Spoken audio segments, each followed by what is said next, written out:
Episode 9.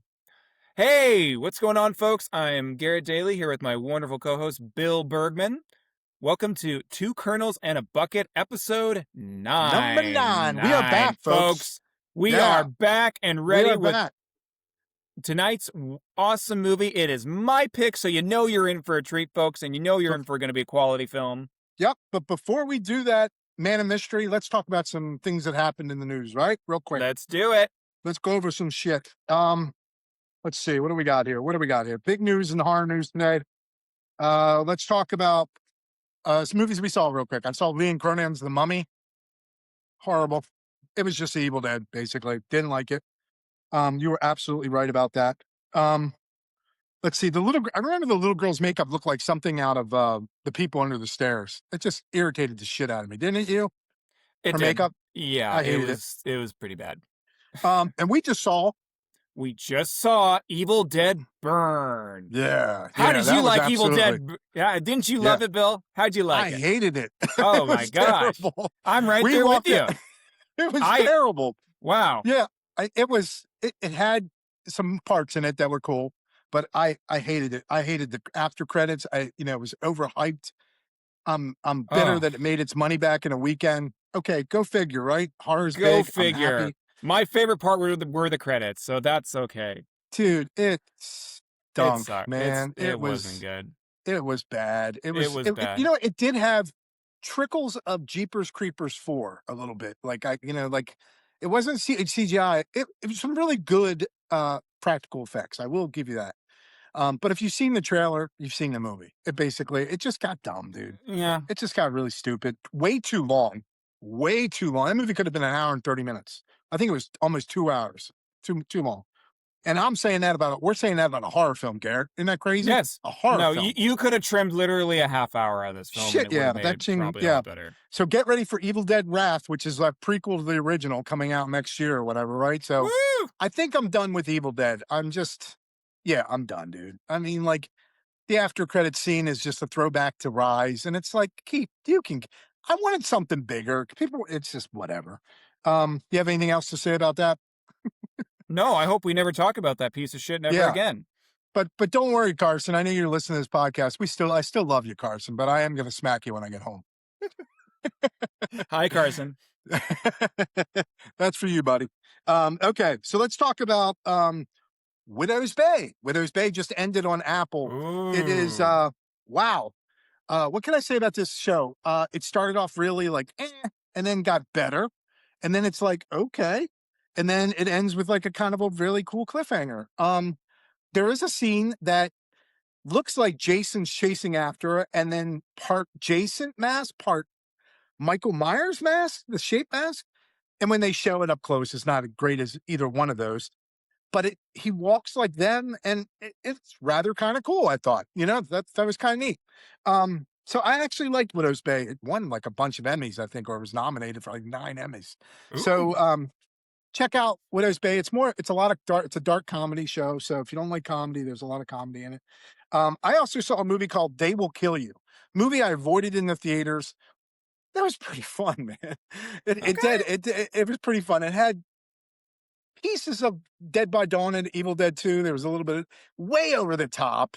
It's like Kill Bill, Enter the Dragon, practical effect. It gets stupid, but there's this really cool CGI talking pig head that Satan comes into and starts talking through.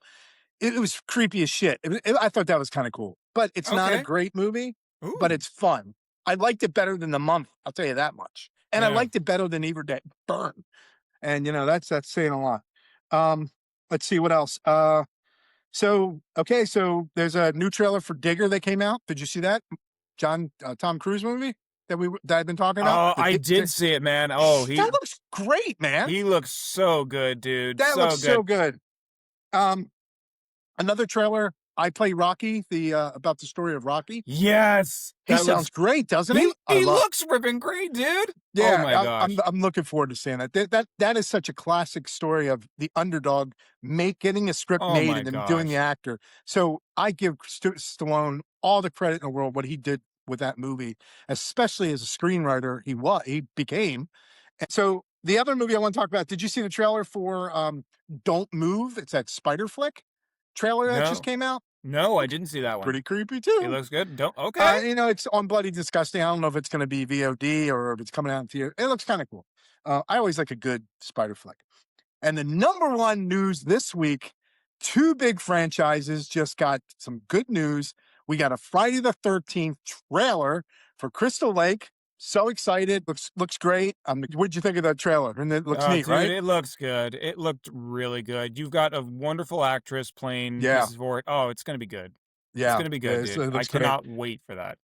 And Paramount Pictures announced they had got the rights to A Nightmare on Elm On Street Elm from the Craven Street. estate. Finally made a deal. Oh my god. And they just started a new label at Paramount. I believe I'll put it right here where they're going to do horror movies, all horror movies. So looks like they're gearing up for that. And there is talk, rumblings, don't know if it's true or not, that Robert England wants to do the voice. He wants to do the Really? voice of Freddy. And there is talk of that, letting him do it and letting an actor just, do the moves and the makeup and stuff. I don't know. I don't know how I feel about I don't that. know. I didn't hear that. Yeah, I mean, I yeah, I don't know. So what? Who's been tossed around? There's that guy from your show about what's the guy Which guy? played the zombie on that Amazon show that you guys liked? Oh, Walter Goggins? Yeah, Walter Goggins. Yeah, that's the name. So Walter he's been Goggins. tossed around. Kevin Bacon, of course, has been Kevin floating around Bacon would be forever, great. and Jim Carrey, which I'm Jim like, Carrey. I don't know, man. I don't know. I So know. That could be great, man. Great yeah, actors. I think they could do something good with them. yeah. All right, so I will let you go to it and introduce our movie since it's Millennial Week. So go right ahead. All right, guys. As I was saying before, I'm going to give you this awesome pick for this week, and I chose the movie The Mothman Prophecies.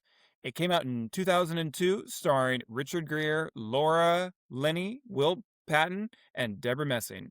I chose this film because this film really stuck with me. It came out when I was about 10 years old, believe it or not. All this youth is fading. I know what's going on. It's a Get I used to it. just oh, never. You'll never get used to it. I chose this film because this film to me, especially on rewatch, is creepy as it can be. It's about a reporter and his wife, and they end up getting in a car crash because supposedly she saw something that came right at her. She dies, years go by. As he's driving, he's going to go on another speak to a governor during an election year, and somehow ends up in the town of Point Pleasant, Virginia. West Virginia, I should say. Yeah. And suddenly, as soon as he gets there, things just do not add up from the get go. Creepy shit is happening. People are saying they're seeing things that aren't really there, or are they there? Who knows?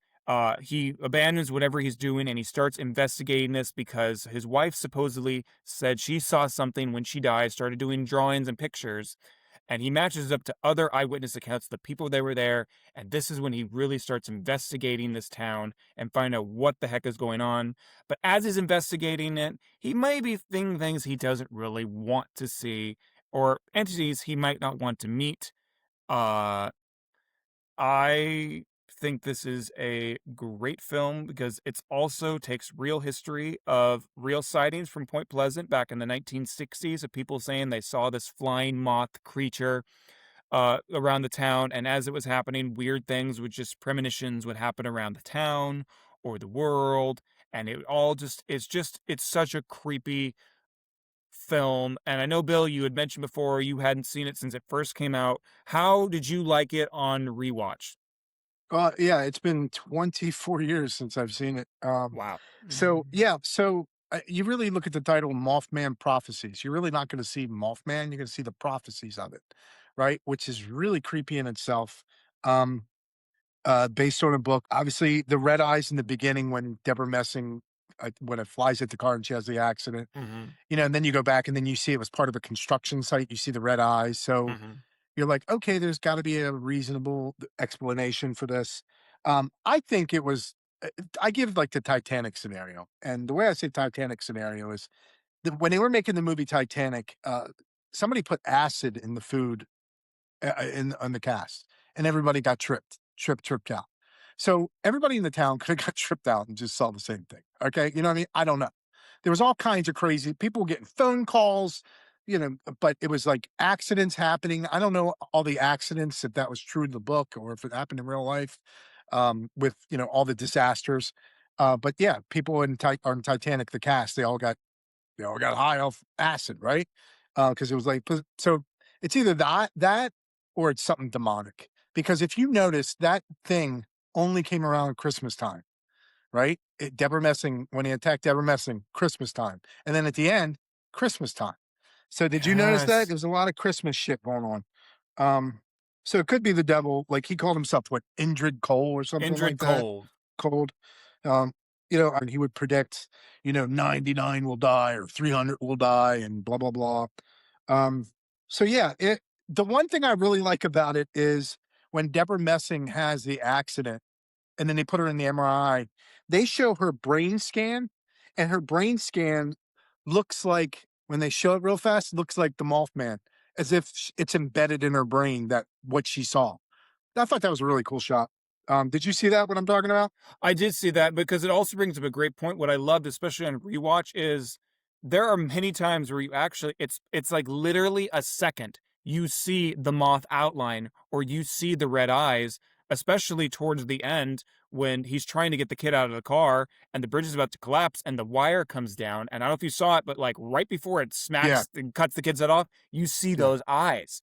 yeah, It's really brief. I mean, there's definitely some yeah, other scenes where you make it really clear of like, "Oh, yeah, you see it, kinda," yeah. but, like and I never noticed that. I just oh, man, I just I love It's this movie, creepy. man. It definitely is creepy. I think Will Patton's character makes these like, especially when he's talking about Richard Gere knocking on a door the night before and he's been doing it and he just got to town. It's so creepy. But one thing, Deborah Messing, she's going through chemo and she has brain surgery. But why does she still have her hair when she sees her husband? That would be like that really threw me off. So just FYI, filmmakers, to me, that's a continuity area. If you got your hair, especially having brain surgery, you wouldn't have hair. Um, yeah, I love Will Patton's character. Knocking on the door and he finds out, and Richard Gere finds out that he drove what 400 miles Like 4, 60 600 minutes. miles or something like that? Within 60 minutes, it's like Yes. he doesn't know how he got there. It's creepy. It's Creepy so calls, creepy.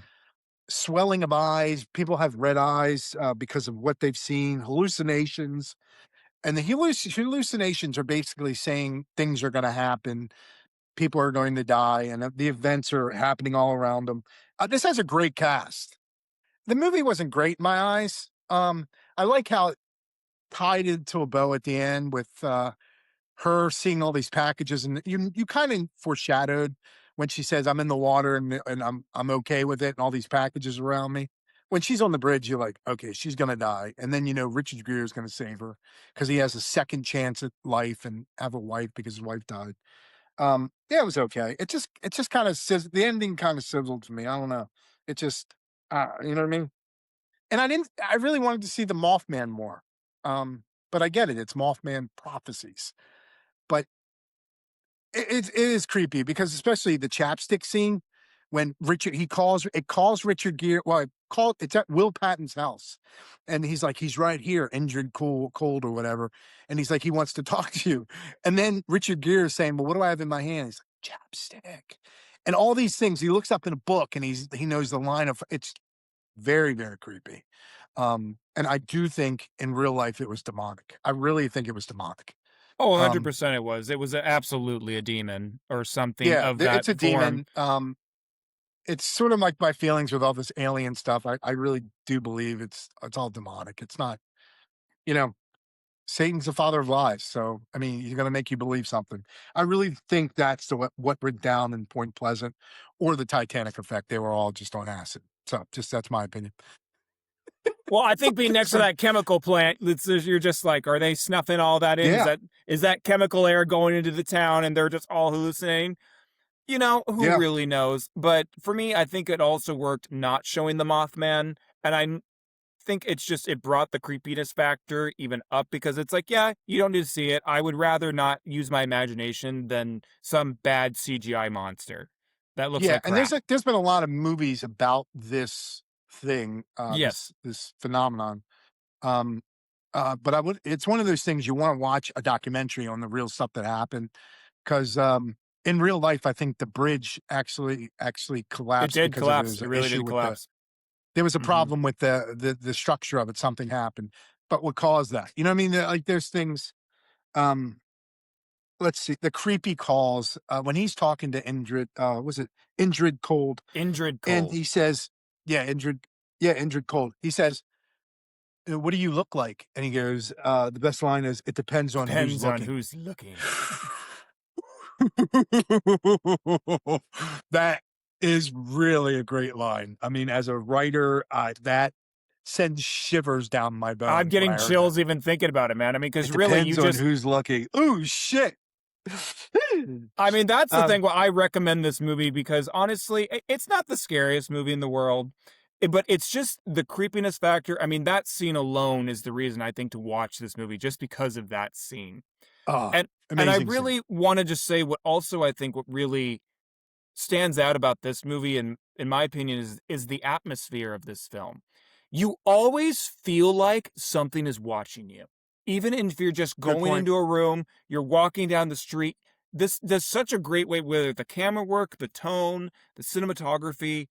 Great point. I always felt like I'm being watched and I Good point. loved that feeling and that's why this film today still sticks with me and maybe not even a lot of films have been able to I mean, films have had scary tones and atmospheres, but I've never felt like I was being watched, and I have with this film. And to me, it's just it's it's well done, like, well done job on it. Seriously. Yeah, no, I could see why. Well, impressionable as a little kid too. You know what I mean? Oh, A little stupid yeah. millennial. I can get it. You know? Okay, old man. Okay, take it easy. No, no, I get. Look, if I was that age and I saw that, I would it would creep me out too. That there's a lot of great lines in it when he's talking to the professor who moved away to like Chicago because of all You this blame shit when him? he yeah, like he lost his family. He Lost was saying everything. how the moth was like in ancient cultures.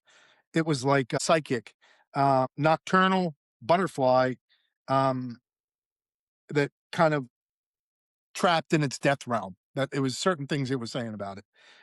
Because his wife, yeah, and then when Richard Gere gets a message that Deborah Messing is gonna see him, like, he gets like, "Your wife is gonna" She's gonna Indrid call says, "Your you. wife is gonna come see you," and she's at the police station, and he Oh, misses her, and then dude, it's creepy.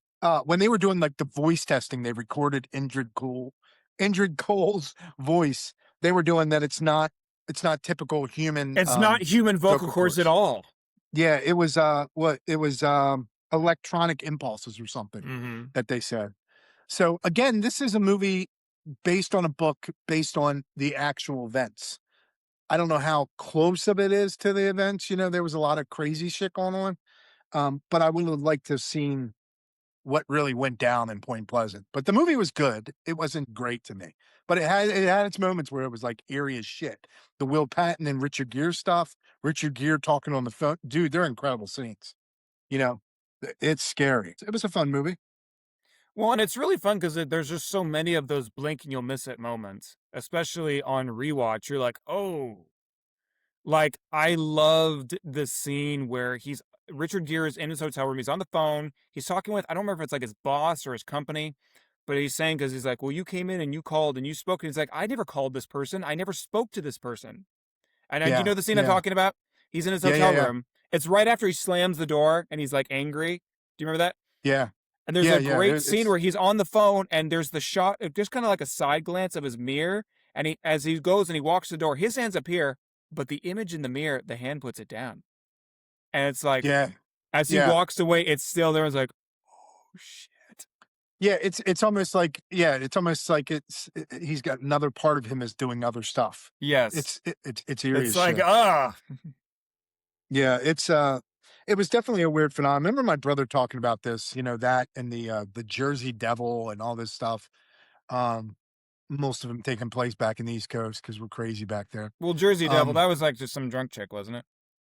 Some drunk guy just jumped off and ran down the mountain and hit a car, and he's the Jersey Devil. I don't know, but it's some crazy stuff, man. Obviously, I would have to vote that it's all demonic. It has to be Oh, it demonic. has to be 1,000%. It There's, is. there's no way, to wreak havoc on a town like that.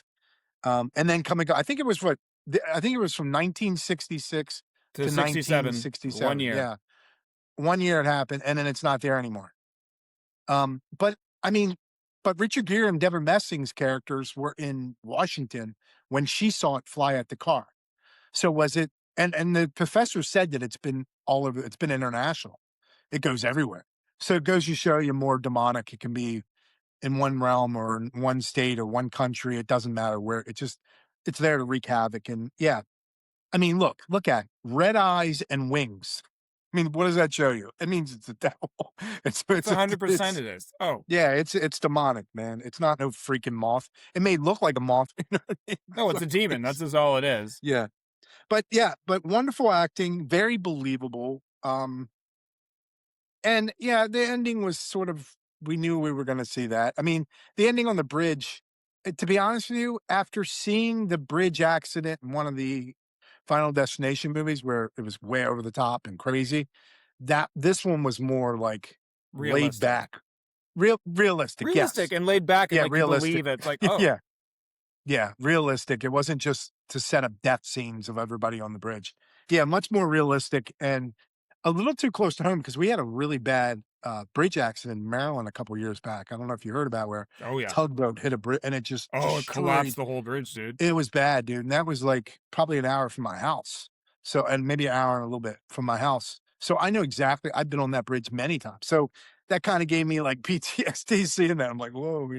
Um, but yeah, yeah, good pick. And yeah, you have anything else to say about it? Or I mean, really, what I would like to say about it is like, I think what I really noticed, of all the creepiness, there was a great, there was a nice little message about loss and learning to let go. I think the scene like was what you have with like Richard Gere. He's at the end. He's waiting for his dead wife to call him.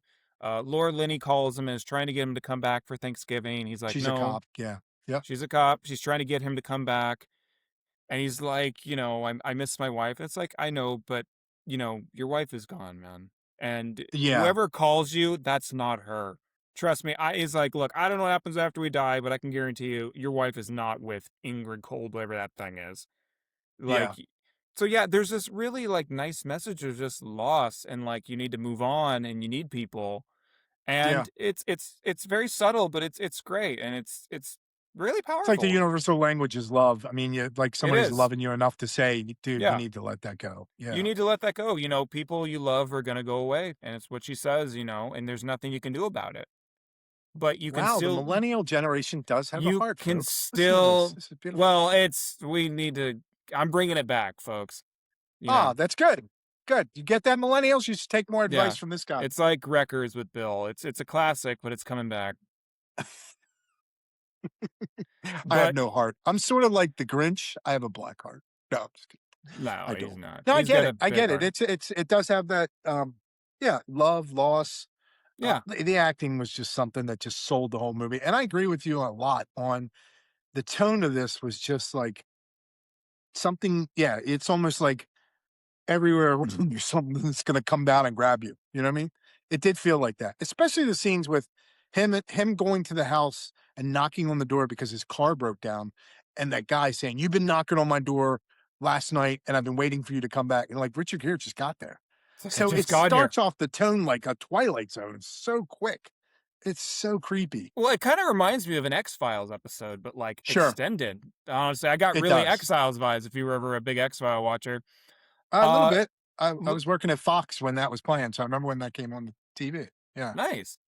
yeah, But yeah, I mean, just the tone of it. Like I said, what I really love is like, how there's always like the person will be in the shot and then the background's a little blurry. I think what mhm. this film did so well, which you don't see too often, is like the background blurriness kind of works because then you always see just like two red dots, but then it would always kind of make it look like eyes in a way. So it's like Yeah, well done with that. that Yeah, was like every yeah. creatively well done on the cinematographer and the director for doing that, if it was intentional or not, because it was great. I Yeah, loved. they didn't they didn't make the monster silly by just showing this like that creepy stuff with like the chapstick, man. Yeah, it's some great scenes. But I think the acting saved this movie so much and more believability factor, you know what I mean? So No, every reactions to everything that you believed every second of it. yeah. No, you And you like know what's really yeah. sad is he's in the beginning, he's picking out a house with Deborah Messing. There's this beautiful love story between him and her. They're settling down, you know, and then the accident happens. You see the accident coming a mile away, right? But you're like, "Oh, this is gonna suck for Richard Gere." But it's obviously the thing that's gonna kick in for act 2, the you know, the to go to It's point gonna pleasant. It's just kickstart the film because he has that scene where he's talking with his friend, it's just like the universe just saw, like, this happy couple and just said, "Wham! I'm gonna take that all away." yeah. Yeah, But that's a great line by Richard Gere. Yeah, it is it like was it's great like the because universe was waiting. Yeah, but it's good like, point. again, it goes back to the messaging, which I love because it really just was, like, showing is like, yeah, sometimes, unfortunately, life isn't gonna go the way you want it to go. Even if everything looks like life will just, you know, hit you. Yeah, you're right. What's gonna happen 5 minutes from You now? can't. We have no control over it, We have right? no control over it. We have no Yeah. control. We're gonna all get older, you know? I mean, So life is precious, right? And this life is movie great. really says it. It really So says it, man. It's just it's so like, yeah. we That's just something where showed I you kinda that like the ending actually of them on the bridge because yeah, it's like, yeah, he's gonna obviously get together with Laura Linney, live his life. He's not gonna, live the yeah, life he it intentionally tied it wanted. up with a nice little Yeah, bow at the tied it up end. with a nice little bow. They brought some Yeah, real history and kinda tied it up into a nice little thing. It's like, yeah, yeah, yeah, yeah, absolutely. So now we know everybody that Garrett has a heart and I have a heart. Unbelievably that we matched on that. Um, he does, folks. on It's behind all the darkness and any final thoughts on the Mothman prophecies?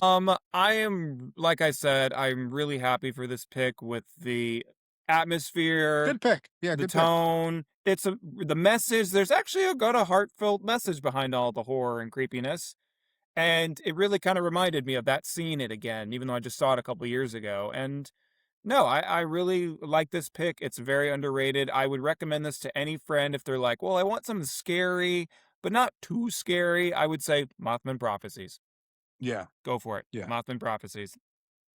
And then go right to The Exorcist. And then go right to Hereditary. Um, okay, well, we wanted to say thank you very much for watching. We thank you for Oh, our new subscribers. We we appreciate it. appreciate it, guys. Thank you Please so like much. and subscribe. Give us a comments. Let us know what you want. We are going to do a lot more of these. It's my pick next week, so Woo! or whenever we do it. So just want to say thank you for everybody. And Garrett, thank you as well. Of course, Bill. For Always being a glad great to. co-host. Yeah. Um, well, we'll see you on the next episode, everybody. Thank you and have a good night. Thanks so much, Bye-bye. guys. Take care. Bye.